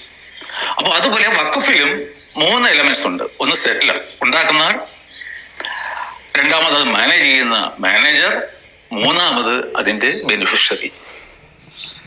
അപ്പോൾ അങ്ങനെ അവിടെ ഇവിടെയൊക്കെ ആയിട്ട് അങ്ങനെ മനസ്സുള്ള ആൾക്കാർ ഇതുപോലെ വഖഫുകൾ ഉണ്ടാക്കി കാണും. പണ്ട് കാലത്ത് ഈ ഡോക്യുമെന്റേഷനൊന്നും ഇല്ലാത്ത അവസരത്തിൽ ചിലപ്പോൾ ഓർലി ആയിരിക്കും ഇത് പ്രഖ്യാപിച്ചിട്ടുള്ളത്. ഓക്കെ. അപ്പോൾ ഇത് വന്നിട്ട് 2 ടൈപ്പ് ഉണ്ട്. ഒന്ന് പബ്ലിക് വഖഫും ഒന്ന് പ്രൈവറ്റ് വഖഫും. അതായത് പബ്ലിക് വഖഫിൽ അതിന്റെ ബെനിഫിഷ്യറീസ് വന്നിട്ട് members of the public belonging to Muslim community ആയിരിക്കും. അതിലൊരു കാര്യം കൂടിയുണ്ട് സ്റ്റാൻലി പറയാത്തത്. ഈ വഖഫ് വിദ്യാഭ്യാസ ആവശ്യങ്ങൾക്കും ചെയ്യാം. ഫറൂഖ് കോളേജ് ആ പ്രോപ്പർട്ടി വഖഫ് പ്രോപ്പർട്ടിയാണ്. ആ വഖഫ് പ്രോപ്പർട്ടിയിൽ അതിൻ്റെ ബെനിഫിഷ്യറീസ് എപ്പോഴും മുസ്ലിംസ് മാത്രമല്ല, ആ ട്രസ്റ്റ് മാത്രമേ ഉണ്ടാവുള്ളൂ മുസ്ലിം. ഇപ്പോൾ ഫറൂഖ് കോളേജിൽ മുസ്ലിങ്ങൾ മാത്രമേ പഠിക്കുന്നുള്ളൂ, വേറെ ജാതിയിൽപ്പെട്ടവർ പഠിക്കുന്നില്ലേ, ഗവേഷണം നടത്തുന്നില്ലേ, ജോലി ചെയ്യുന്നില്ലേ? എന്തായി പറയുന്നത്? എത്രയോ ക്രിസ്ത്യാനികൾ അവിടെ പഠിക്കുന്നുണ്ട്, എത്രയോ ക്രിസ്ത്യാനികളായവർ അവിടെ ജോലി ചെയ്യുന്നുണ്ട്. അപ്പോൾ ഇതിൻ്റെ ഡയറക്റ്റ് ബെനിഫിഷ്യറീസ് എന്ന് പറയുന്നത് മുസ്ലിങ്ങൾ തന്നെ ആകണമെന്ന് ഒരു നിർബന്ധവും ഇല്ല. അവിടുത്തെ ചാരിറ്റി ആക്ടിവിറ്റീസിലോ ബാക്കിയുള്ള കാര്യങ്ങൾക്കോ ഒക്കെ ആരും ഇതിൻ്റെ ഗുണഭോക്താക്കളാകാം. അതിനൊരു പ്രശ്നമില്ല. ആൾക്കാർക്ക് വേണ്ടിയിട്ട് മുസ്ലിം മത ആചാരപ്രകാരമുള്ള എന്തെങ്കിലുമൊക്കെ കാര്യങ്ങൾക്ക് വേണ്ടിയിട്ട് ആ ആദായം വിനിയോഗിക്കണം എന്നായിരിക്കും അതിലുള്ള നിബന്ധന. ഇനി എന്താണ് പ്രൈവറ്റ് വഖഫ്? പ്രൈവറ്റ് വഖഫ് എന്ന് പറയുമ്പോൾ അത് ഉണ്ടാക്കുന്ന ആളിൻ്റെ സന്തതികളും ഇമ്മീഡിയറ്റ് ആയിട്ടുള്ള റിലേഷൻസും ആയിരിക്കും അതിൻ്റെ ബെനിഫിഷ്യറീസ്. അല്ലാതെ ജനറൽ മുസ്ലിമിന് അതിൻ്റെ യാതൊരു ബെനിഫിറ്റും ഉണ്ടാകത്തില്ല. അപ്പൊ ഇതുപോലെ ഉള്ള വഖഫ് പലരും ഉണ്ടാക്കി, അത് പലയിടത്തായിട്ട് അങ്ങനെ നിലനിൽപ്പുണ്ടാവാം. ഇനി നമ്മൾ വരേണ്ടത് എന്താണ് വഖഫ് ബോർഡ് എന്നുള്ളതാണ്. അപ്പൊ പണ്ട് കാലത്ത് എങ്ങനെയായിരുന്നു? ഓരോ വഖഫും അതിന്റെ ആൾക്കാർ, ഈ മാനേജർ ഉണ്ടല്ലോ, മുത്തവല്ലിയുടെ ഇതില് ആ കാര്യങ്ങൾ നടത്തി പോവായിരുന്നു. ആർക്കും ഒരു ശല്യമില്ല, ഒന്നുമില്ല. അപ്പോ ആണ് 1954 ആദ്യമായിട്ടില്ല, അതിലും പഴയ വേറൊരു സിസ്റ്റം ഉണ്ടെന്നാലും ഒരു വഖഫ് ആക്ട് ആദ്യമായിട്ട് നിലവിൽ വന്നത് 1954 ആണ്. അപ്പൊ വഖഫ് ആക്ടിന്റെ ഉദ്ദേശ്യം എന്താണെന്ന് വെച്ച് കഴിഞ്ഞാല് ഒരു സൂപ്പർവൈസിങ് ബോഡിയാണ് വഖഫ് ബോർഡ്. അതായത് ഇങ്ങനെ ചിതറി പല ഭാഗത്തായിട്ട് കിടക്കുന്ന എല്ലാ വഖഫിനും ഒരു സ്റ്റേറ്റ് വൈസ് ആണ് ഉള്ള വഖഫുകളെ രജിസ്റ്റർ ചെയ്യുക. എന്നിട്ട് അവരുടെ ഏക ഡ്യൂട്ടി, ഐ റീഇറ്ററേറ്റ്, ഏക ധർമ്മം അല്ലെങ്കിൽ കർത്തവ്യം എന്ന് പറയുന്നത് ഓരോ വഖഫും ആരുണ്ടാക്കി, എന്ത് പർപ്പസിന് വേണ്ടി ഉണ്ടാക്കി, അതിന്റെ മാനേജർ അല്ലെങ്കിൽ മുത്തവല്ലി ആ പ്രഖ്യാപിത ലക്ഷ്യങ്ങൾക്ക് വേണ്ടി തന്നെ ആണോ അതിന്റെ ആദായം ചെലവിടുന്നത് എന്ന് ബോധ്യം വരുത്തുക. ആ രീതിക്ക് വഖഫ് ബോർഡുകളെ റെഗുലേറ്റ് ചെയ്യുക എന്നുള്ള ഒരൊറ്റ ആവശ്യത്തിന് വേണ്ടിയിട്ടാണ് വഖഫ് ആക്ട് 1954 കൊണ്ടുവന്നതും അതിനുശേഷം അത് 1995 പരിഷ്കരിച്ചു, കൂടുതൽ പവർ കൊടുത്തു. അതിനുശേഷം 2013 വീണ്ടും പരിഷ്കരിച്ച് അനിയന്ത്രിതമായ അധികാരങ്ങൾ അതിന് കൊടുത്തു. ഇവിടെ ഒരു വളരെ മൈൽഡായിട്ടുള്ള പോയിസൺ എന്തെന്നറിയോ? ഈ മുത്തവല്ലി ഇതൊക്കെ പറഞ്ഞാൽ ശരിയാണ്, വഖഫ് ചെയ്യുന്നു, ആ വഖഫിൻ്റെ പർപ്പസൊക്കെ പറഞ്ഞ് ശരിയാണ്, അത് സൂപ്പർവൈസ് ചെയ്യാനാണ് വഖഫ് ബോർഡ്, അതിനുവേണ്ടി മാത്രം എന്ന് പറഞ്ഞാൽ എന്തെന്നറിയോ? ഈ വഖഫ് ബോർഡ് എന്ന് പറയുന്ന ഒരു സംവിധാനം ഇത് റെഗുലേറ്റ് ചെയ്യാനില്ലെങ്കിൽ എന്താ സംഭവിക്കുന്നതെന്ന് വെച്ചാൽ, പ്രത്യേകിച്ച് ഉത്തരേന്ത്യയിൽ ആസാം, ഒറീസ പോലെയുള്ള സ്ഥലങ്ങളിലൊക്കെ അവർക്കിഷ്ടമുള്ള നമ്മുടെ ഈ എന്താ പറയുക സുന്നി വഖഫ് ബോർഡ് എന്നൊക്കെ പറഞ്ഞ് UP-യിൽ ഒരു വഖഫ് ബോർഡ് ഉണ്ടാക്കി അതിൻ്റെ ഒരു ചെയർമാനെയൊക്കെ വെച്ചിട്ട് ഈ പറഞ്ഞ പോലെ അദ്ദേഹം അങ്ങ് അവസാനം ഹിന്ദു സമുദായത്തിലേക്ക് പോയില്ലേ നമ്മുടെ ഈ വിധി വന്നപ്പോൾ. അപ്പോൾ അങ്ങനെയുള്ള ചില ആളുകളെയൊക്കെ വെച്ച് ഇത് മുത്തവല്ലിമാരല്ലെങ്കിൽ ചുമതലക്കാർ, സൂക്ഷിപ്പുകാർ എന്ന് പറയുന്നവർക്ക് എന്തും ചെയ്യാവുന്ന സ്ഥിതി ഒഴിവാക്കാനാണ് സർക്കാർ പഠിച്ച് ഈ സംഗതി ചെയ്തത്. അതിനാണ് വഖഫ് ആക്ട് കൊണ്ടുവന്നത്, ഈ വഖഫ് ബോർഡ് കൊണ്ടുവന്നത്. ബോർഡ് ഇതിൻ്റെ സൂക്ഷ്മമായി ഇത് മുഴുവൻ പരിശോധിക്കുന്നു, ഇത് നോക്കുന്നു, ഇത് ചെയ്യുന്നു എന്ന് മാത്രമേ ഉള്ളൂ, അതിനപ്പുറത്തൊന്നുമില്ല. ഞാൻ നേരത്തെ പറഞ്ഞതുപോലെ ഈ വഖഫ് ബോർഡ് ആകെ ഈ 30 വർഷത്തിനിടയിൽ, ഞാനൊരാളിനോട് ചോദിച്ചപ്പം പറഞ്ഞതാണ്, 30 വർഷത്തിനിടയിൽ കേരളത്തിൽ പിടിച്ചത് എന്ന് പറയുന്നത് വെറും 70 സെൻറ്റ് സ്ഥലം മാത്രമാണ്. 70 സെൻറ്റ് സ്ഥലം, അല്ലാതെ ആരുടെയും വസ്തു പിടിച്ചിട്ടില്ല. ആർക്കും നോട്ടീസ് വേറെ എങ്ങോട്ട്, ഇപ്പോൾ ഈ സ്റ്റാൻലി പറഞ്ഞതുപോലെ വില്ലേജ് ഓഫീസിൽ കരമെടുക്കാൻ ചെല്ലുമ്പോൾ ആ വഖഫ് എടുത്തുകൊണ്ട് പോയെന്ന് പറഞ്ഞില്ല, അതിന് രേഖയും പ്രമാണവും ഉണ്ട് എന്നുണ്ടെങ്കിൽ മാത്രമേ അതുള്ളൂ. നിങ്ങളൊരു കാര്യം ചോദിക്കട്ടെ, നിങ്ങളുടെ ഒരു പ്രമാണവും കൊണ്ട് ഒരു സഹകരണ ബാങ്കിൽ ലോൺ എടുക്കാൻ ചെന്നാൽ ആ പ്രമാണത്തിൻ്റെ സാധുത, ഒരു ലീഗൽ സാധുത പരിശോധിക്കില്ലേ? അതിൻ്റെ 20 വർഷത്തെയോ 30 വർഷത്തെയോ അതിൻ്റെ ടൈറ്റിൽ ഡീഡ് കൊണ്ടുവരാൻ പറയത്തില്ലേ? അതിൻ്റെ ബാധ്യതാ സർട്ടിഫിക്കറ്റ് കൊണ്ടുവരാൻ പറയത്തില്ലേ? അതിൻ്റെ രേഖകൾ പരിശോധിക്കത്തില്ലേ? എന്തിനാണ് പരിശോധിക്കുന്നത്? അതിലെന്തെങ്കിലും ഈ കൈമാറ്റം ചെയ്യപ്പെടുന്നത് വെറുതെ നമുക്ക് ഓടിയങ്ങി എന്ന് കുറച്ച് കാശ് കൊടുത്തൊരു വസ്തു ഇഞ്ഞ് വാങ്ങിക്കാമെന്ന് പറഞ്ഞാൽ പണ്ട് ബ്രിട്ടീഷുകാർ ഈ 100 വർഷത്തേക്ക് ഒറ്റയ്ക്കും പാട്ടത്തിനും കൊടുത്ത പോലെ എഴുതി കൊടുത്തിട്ട് പോകാനേ ഒക്കെ ഉള്ളൂ. അന്ന് ഇന്ത്യയിൽ നിയമം ഉണ്ടായിരുന്നില്ല. ആ നിയമം ഉണ്ടായിരുന്ന സമയത്തെ കാര്യമാണ് ഈ പറയുന്നത്. അപ്പോൾ ആ നിയമം ഉണ്ടാക്കിയതിന് ശേഷം ആ നിയമവിധേയമായി മാത്രമേ കൈമാറ്റം പറ്റുള്ളൂ. അതിന് വിരുദ്ധമായി ചെയ്താൽ അത് റദ്ദാക്കും. അത് 5 പേര് വാങ്ങിച്ചതാണെങ്കിലും റദ്ദാക്കും. കേരളത്തിൽ എത്രയോ ഫ്ലാറ്റുകളിൽ പാവങ്ങൾ പോയി ഫ്ലാറ്റ് വാങ്ങിച്ചിട്ട് CRZ നിയമപ്രകാരം അവിടെ പണിഞ്ഞുകൂടാത്തതാണെന്നും പറഞ്ഞ് എറണാകുളത്ത് നമ്മുടെ കൺമുന്നിലല്ലേ പൊളിച്ച് താഴെയിട്ടത്. അന്നേരം കോടതി പറഞ്ഞോ അവർ വില കൊടുത്ത് വാങ്ങിച്ചതല്ലേ, അതവിടെ കിടന്നോട്ടെ എന്ന്. അപ്പോൾ ഈ പറയുന്ന ഈ സംഗതിയിൽ ഇത് റെഗുലേറ്റ് ചെയ്യപ്പെടാനൊരു സംവിധാനം ഇല്ലെങ്കിൽ ഇവരൊക്കെ വിദഗ്ധരല്ലേ? നിങ്ങൾ ഓർക്കുന്നില്ലേ കേരളത്തിൽ ഭൂപരിഷ്കരണ നിയമം നടപ്പിലാക്കിയത്? എല്ലാവരുടെയും വസ്തു അടിച്ചുകൊണ്ട് പോയില്ലേ? പക്ഷേ തോട്ടമേഖലയിലേക്ക് വന്നപ്പോൾ തോട്ടത്തിൽ മാത്രം ഭൂപരിഷ്കരണ നിയമം നടപ്പിലാക്കിയാൽ അതങ്ങ് കടലിലോട്ട് താഴ്ന്നു പോകും, വലിയ വിഷയം ഉണ്ടാകുമെന്നും പറഞ്ഞ് 2 ചെറിയ അടിക്കുറിപ്പ് എഴുതി തോട്ടമേഖല അങ്ങ് സംരക്ഷിച്ചില്ലേ? കൃഷിമേഖലയും പാടവും പറമ്പും ഉൾപ്പെടെ എത്ര മനുഷ്യരുടെ സ്ഥലമാണ് അന്യാധീനപ്പെട്ടു പോയത്? പക്ഷേ ഈ തോട്ടം മേഖലയിൽ ഇപ്പോഴും 300-400 ഏക്കർ ഒരാൾ ഹോൾഡ് ചെയ്യുന്നത് എങ്ങനെയാണ്? ആ ഹോൾഡ് ചെയ്യുന്നത് ആരാ? അതൊക്കെ സ്റ്റാൻലി ദേവൻ പറയില്ല. സ്റ്റാൻലി ദേവൻ ഇല്ലാത്ത കള്ളങ്ങളെ പറയൂ, ചെയ്തുകൊണ്ടിരിക്കുന്ന നിയമവിരുദ്ധ പ്രവർത്തനങ്ങളെ സംബന്ധിച്ച് പറയില്ല എന്നുള്ളതാണ് ഒരു വാസ്തവം. അപ്പോൾ അതിനാണ് വഖഫ് ബോർഡ് വന്നത്. ഇനി ബാക്കി സ്വാഭാവികമായിട്ട് ഇത് സംഭവിച്ചു. ഈ അധികാരങ്ങളൊക്കെ കൊടുത്തെങ്കിലും ഇവിടുത്തെ ജനം ഇതൊന്നും അറിഞ്ഞില്ല. ഫസ്റ്റ് ഓഫ് ഓൾ നോൺ മുസ്ലിമിന് ഇത് അറിയേണ്ട കാര്യമില്ല, ആവശ്യമില്ല. ഇൻക്ലൂഡിങ് അഡ്വക്കേറ്റ്സ്, അവരത് പഠിക്കേണ്ട ആവശ്യമില്ല. കാരണം വഖഫുമായിട്ട് ബന്ധപ്പെട്ട ഒരു കേസ് വന്നാൽ തന്നെ സ്വാഭാവികമായിട്ടും ആൾക്കാർ ഒരു മുസ്ലിം അഡ്വക്കേറ്റിന്റെ അടുത്തേ പോകും. കാരണം പുള്ളിക്ക് ഇതിനെപ്പറ്റി കൂടുതൽ അറിയാം എന്നൊരു ധാരണ കാണും. അതുകൊണ്ടാണ് ഫറൂഖ് കോളേജ് പോളെന്ന് പറയുന്ന അഡ്വക്കേറ്റിനെ വെച്ചത്. അതാണ് ഞാൻ പറഞ്ഞത്. ഈ മുതൽ മുഴുവൻ ഇവരോടൊപ്പം കയറി വിറ്റ് തിന്നുന്നതിന് കൂടെ നിന്നത് കുറേ തലേക്കെട്ടുകാരും കുറേ മൊയ്ലിയാക്കന്മാരും അതുപോലെയുള്ള ആളുകളാണ്. മൊയ്ലിയാക്കന്മാരെന്ന് പറയുമ്പോൾ ഈ പാവപ്പെട്ട അത്താവിത്ത മൊയ്ലിയാക്കന്മാരല്ല. ഈ വഖഫ് ബോർഡിലും ഒക്കെ ഓരോ രാഷ്ട്രീയ പാർട്ടിയുടെ മൂട് താങ്ങി കയറി ഇരിക്കുമല്ലോ. അങ്ങനെ കയറി ഇരിക്കുന്നവർ അതാത് രാഷ്ട്രീയ പാർട്ടികൾക്കും വ്യക്തികൾക്കും അവരുടെ കച്ചവടത്തിനും കൂട്ടുനിന്ന് ഇത് മുഴുവൻ കൊടുക്കുന്നതാ, ഇതിൻ്റെ ഒറിജിനൽ ആക്ടിന് വിരുദ്ധമായി. അന്നേരം അയാൾ പറയുന്നത് മുസ്ലിങ്ങളെ മാത്രം കണ്ടാൽ മതിയല്ലോ. അങ്ങനെയാണെങ്കിൽ പിന്നെ പോൾ എങ്ങനെയാണ് ചെറായിലെ വസ്തുവിന് രജിസ്ട്രാർ ആവുന്നത്? അപ്പോൾ അതൊന്നുമല്ല, ഇതൊക്കെ വെറുതെ ജാതി പറയുക, പച്ചയായ ജാതി. പിന്നെ പുള്ളി പറഞ്ഞല്ലോ 1995 അതുപോലെ തന്നെ 2013 അനിയന്ത്രിതമായ അധികാരം. പാർലമെൻ്ററി പ്രൊസീജിയേഴ്സ് അറിയാവുന്നവർക്കറിയാം. അതാണ് ഞാൻ പറഞ്ഞത്, ഇയാൾക്കൊരു ചുക്കും അറിയില്ല. ഒരു ബില്ല് കൊണ്ടുവന്നാൽ ഇന്നത്തെ പോലെയൊന്നും അല്ലായിരുന്നു അന്ന്. ചുട്ടങ്ങെടുത്തോണ്ട് പോവുമല്ല. അന്ന് ബില്ല് കൊണ്ടുവരുമ്പോൾ സഭയിൽ ന്യായമായ ചർച്ച നടക്കും, പാർലമെൻ്ററി സ്റ്റാൻഡിംഗ് കമ്മിറ്റിക്ക് വിടും, ബില്ല് പരിശോധിക്കും. അതുപോലെ ആ സമിതികളെല്ലാം സംയുക്ത പാർലമെൻ്ററി കമ്മിറ്റി അടക്കം പരിശോധിച്ച ശേഷമാണ് ഒരു ബില്ല് പാസ്സാവുന്നത്. ഈ 1995 ഇത് പാസ്സാക്കുമ്പോൾ നരസിംഹറാവു ആണ് പ്രധാനമന്ത്രി. എന്തൊരു സ്നേഹമുള്ള ആളാണെന്നറിയാമോ മുസ്ലിങ്ങൾക്ക്? ബാബറി മസ്ജിദ് പൊളിച്ചു കളഞ്ഞതിന് വേണ്ടി മൗനം പാലിച്ചു കൊടുത്ത കള്ളനാണ് അയാളാണ് മുസ്ലിങ്ങൾക്ക് അനിയന്ത്രിതമായ അധികാരം കൊടുക്കുന്നത്. അന്ന് കേരളത്തിൽ നിന്നുള്ള എം പിമാർ എത്ര പേരാണെന്നറിയോ? PC Chacko, KV Thomas, PC Thomas, KM Mathew, TJ അഞ്ചലോസ്, PJ Kurian, A Charles. ഇത്രയും ആളുകൾ അവിടെ എം പിമാരാണ്. അവരുടെ പാർലമെൻറ്റിലാണ് ഈ നടന്നത്. അന്ന് സാക്ഷാൽ BJPയുടെ ഫയർ ബ്രാൻഡ് നേതാവ് LK അദ്വാനി പ്രതിപക്ഷ നേതാവാണ് 120-125 സീറ്റുമായി. ആ കാലത്താണ് ഈ നിയമനിർമ്മാണം നടന്നത്. അപ്പോൾ ഇത് പരിശോധിച്ചപ്പോൾ ഇത് കൈമാറ്റം ചെയ്യപ്പെട്ട സംഗതികൾ അസാധുവാകുന്നതിനുള്ള നടപടിക്രമം ഉൾപ്പെടെ എടുക്കണമെന്ന് പറഞ്ഞതുകൊണ്ടാണ് ഈ സവിശേഷമായ അധികാരം കൊടുത്തത്. അപ്പോൾ അതുകൊണ്ട് അതല്ലാതെ വേറൊരു തരത്തിലുമല്ല. എന്നാൽ അതൊന്നും ഇയാൾ പറയുന്നില്ല. എന്താ കാര്യം? ആരോ എവിടെയൊക്കെ ആർക്കൊക്കെ വേണ്ടി എന്തൊക്കെ വഖഫുകൾ ഉണ്ടാക്കി വെച്ചു. നമുക്ക് അതുകൊണ്ട് എന്തൊരു പ്രയോജനം? അതുകൊണ്ട് ആർക്കൊക്കെയോ വേണ്ടി എന്തെങ്കിലും ഉണ്ടാക്കി വെച്ചു എന്ന് പറഞ്ഞാൽ ഇത് ഈ ആഞ്ഞിലിക്കുരു തിന്നിട്ട് കാക്ക കാഷ്ടിക്കുന്നത് പോലല്ല സ്റ്റാൻലി ദേവൻ വഖഫ് പ്രോപ്പർട്ടി എന്ന് പറയുന്നത്. വഖഫ് ബൈ ഡൊണേഷൻ അല്ലെങ്കിൽ ഒരാളിൻ്റെ വിൽഫുൾ സബ്മിഷൻ വഖഫ്. രണ്ടാമത്തത് വഖഫ് ബൈ യൂസർ. ഇത് രണ്ടുമേ ഉള്ളൂ. അല്ലാതെ എവിടെയെങ്കിലും എന്തെങ്കിലും എന്ന് പറയുന്നൊരു വഖഫ് ഇല്ല. എന്താണ് വഖഫ് ബൈ ഇതെന്ന് പറയുന്നത്? ഒരാൾ വിൽഫുള്ളായിട്ട് കൊടുക്കുന്നത്. വഖഫ് ബൈ യൂസർ എന്താണ്?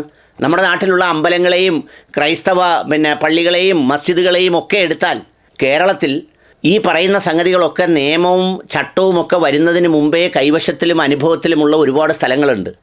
അതൊക്കെ അവരുടേതാണെന്നാണ് പരിഗണിക്കുന്നത്.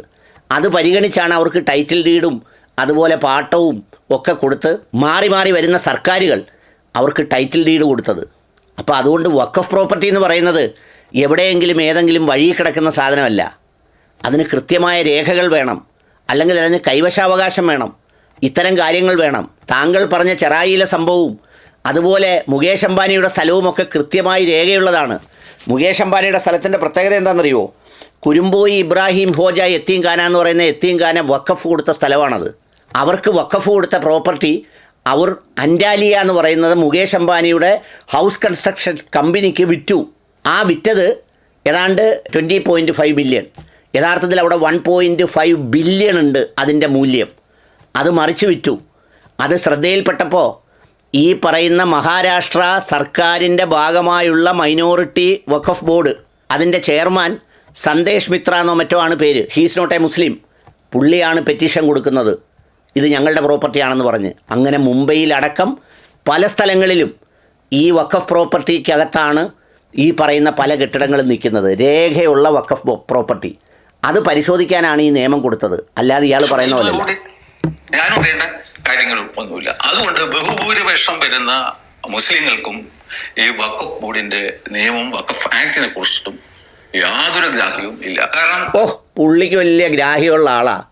പുള്ളി പറഞ്ഞു വെച്ചതൊക്കെ വഖഫിൻ്റെ വലിയ സംഗതികളാണ്. ആകെ അതിൽ പറഞ്ഞതിൽ നിങ്ങൾക്കറിയാവുന്നത് ഈ വഖഫ് ബോർഡ് എന്താണെന്നും ഈ വഖഫ് പ്രോപ്പർട്ടി എന്താണെന്നും പറഞ്ഞത് പാർഷ്യലി സത്യമായിരുന്നു എന്നുള്ളതിനപ്പുറത്ത് ഈ നടപടിക്രമവും ഈ കൈവശപ്പെടുത്തലും ജനങ്ങളിൽ തെറ്റിദ്ധാരണയുണ്ടാക്കിയതെല്ലാം വളരെ ബോധപൂർവമായി വിദ്വേഷവും വർഗീയതയും പ്രചരിപ്പിക്കുന്നതിൻ്റെ പേരിൽ മാത്രമാണ് സ്റ്റാൻലി എന്നുള്ള കാര്യത്തിൽ യാതൊരു തർക്കമില്ല.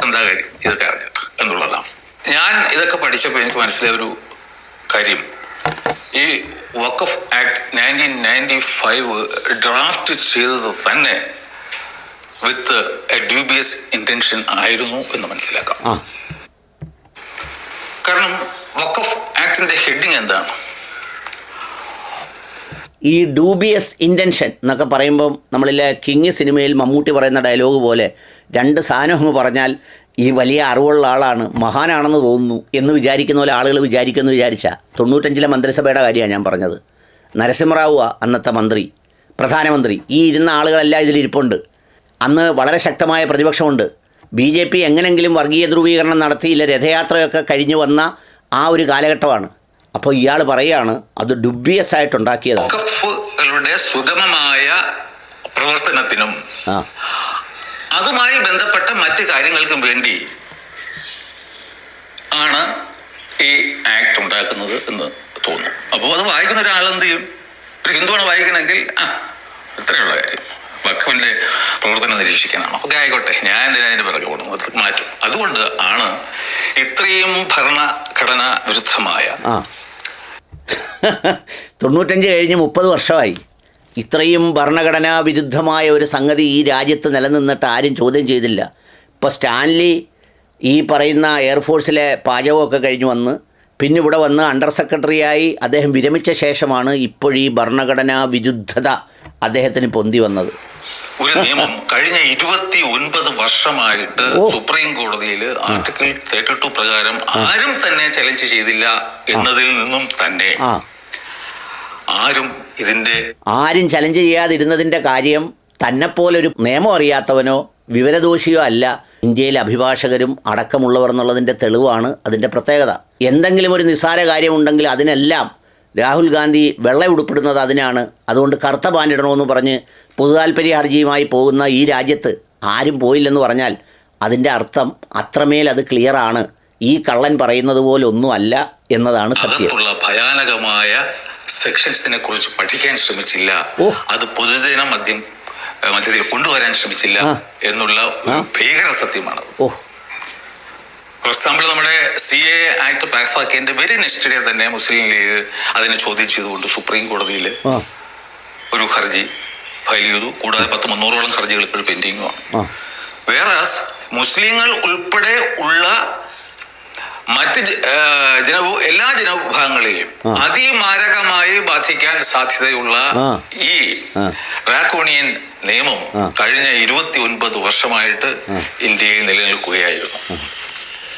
ഇപ്പോ ഇങ്ങനെ വഖഫ് ബോർഡ് അവിടെ എവിടെയൊക്കെ സ്ഥലങ്ങൾ എടുത്തു തുടങ്ങിയപ്പോഴാണ് ആൾക്കാർ അതിനെപ്പറ്റി ചിന്തിച്ചു തുടങ്ങിയത്. അതിപ്പോ എല്ലാവരും കുത്തിയിരുന്ന് പുള്ളി പഠിച്ച പോലെ എല്ലാവരും കുത്തിയിരുന്ന് പഠിക്കുന്ന ആളുകളൊന്നും അല്ലെന്നാണ് പറയുന്നത്. പുള്ളി അത്രയേ ഉള്ളെന്ന്. വീട്ടുകാരോട് എനിക്ക് പറയാനുള്ളത്, ഇപ്പോൾ കൊണ്ടുപോയാൽ ചിലപ്പോൾ ചെറിയ ലൈറ്റ് അടിച്ചാൽ ഈ വിഷയം തീരും. അപ്പോൾ അതുകൊണ്ട് പ്രിയപ്പെട്ട ആളുകളോട് പറയാനുള്ളത്, ഈ പറഞ്ഞത് മുഴുവൻ കളവാണ്. ഈ പറഞ്ഞതിൽ യാതൊരു അർത്ഥവുമില്ല. ഇത് ഈ പറഞ്ഞ സ്റ്റാൻലി ദേവൻ അദ്ദേഹത്തിനോട് ഉൾപ്പെടെയുള്ള വാദമുള്ളവരോട് ഞാൻ പറയുകയാണ്, എല്ലാ മതവിഭാഗങ്ങളുടെയും കയ്യിലുള്ള പ്രോപ്പർട്ടികളുടെ കൈമാറ്റവും നിലവിലുള്ള സ്ഥിതിയും സർക്കാർ ഒരു ജോയിൻറ്റ് പാർലമെൻ്ററി കമ്മിറ്റിയോ അല്ലെങ്കിൽ ഒരു ജസ്റ്റിസിൻ്റെ നേതൃത്വത്തിലുള്ള കമ്മീഷനോ ഉണ്ടാക്കി പരിശോധിക്കേണ്ടത് ആവശ്യമാണെന്നുള്ള നിലപാടുകാരനാണ് ഞാൻ. അപ്പം നമുക്ക് മനസ്സിലാവും ആരൊക്കെയാണ് ഒട്ടിച്ച് നേടിയത്, ആരൊക്കെയാണ് ഒറ്റിക്കും പാട്ടത്തിന് മടിച്ചത്, ആർക്കൊക്കെ ആരാണ് പ്രമാണം നടത്തി കൊടുത്തത്. അങ്ങനെ പ്രമാണം നടത്തി കൊടുത്തു കഴിഞ്ഞ് സ്വതന്ത്ര ഇന്ത്യ ആകുമ്പോൾ ആ പ്രമാണങ്ങളും ആ എഗ്രിമെൻറ്റും കരാറും ഒക്കെ നിലനിൽക്കുമോ, അതിൻ്റെ അവസ്ഥ എന്താണ്, എന്ത് പർപ്പസിനാണ് അവിടെ ഉപയോഗിക്കുന്നത് എന്നതടക്കം ഈ രാജ്യത്തുള്ള എല്ലാ പ്രോപ്പർട്ടിയുടെയും, കാരണം ഒരാൾക്ക് എൻ്റെ പ്രോപ്പർട്ടി എനിക്ക് വഖഫ് ചെയ്യാൻ കഴിയുന്നത് എൻ്റെ അവകാശമാണ്. ഇത് ഞാനല്ലാതെ ബ്രിട്ടീഷുകാർ കൊടുത്തിട്ടുള്ളോ പോയത് വല്ലതും ഉണ്ടോ, രാജാക്കന്മാരെ ഒപ്പിച്ച് വാങ്ങിച്ചത് വല്ലതും ഉണ്ടോ എന്നതടക്കം എല്ലാം പരിശോധിക്കട്ടെ. അതാണതിന് പരിഹാരം. അതുകൊണ്ട് ഈ സ്റ്റാൻലി ദേവൻ എന്ന് പറഞ്ഞ മാന്യനെന്ന് തോന്നിപ്പിക്കുന്ന, ഞാൻ പറഞ്ഞെന്താ പറയുക, ഇതുപോലൊക്കെയുള്ള ആളുകൾ വന്ന് പറയുമ്പോൾ ജനം വിശ്വസിക്കും മാന്യനാന്ന് വിചാരിച്ച്. യഥാർത്ഥത്തിൽ ഈ പറഞ്ഞത് മുഴുവൻ പച്ചക്കള്ളമാണ്, കളവാണെന്നുള്ള കാര്യത്തിൽ യാതൊരു തർക്കവുമില്ല.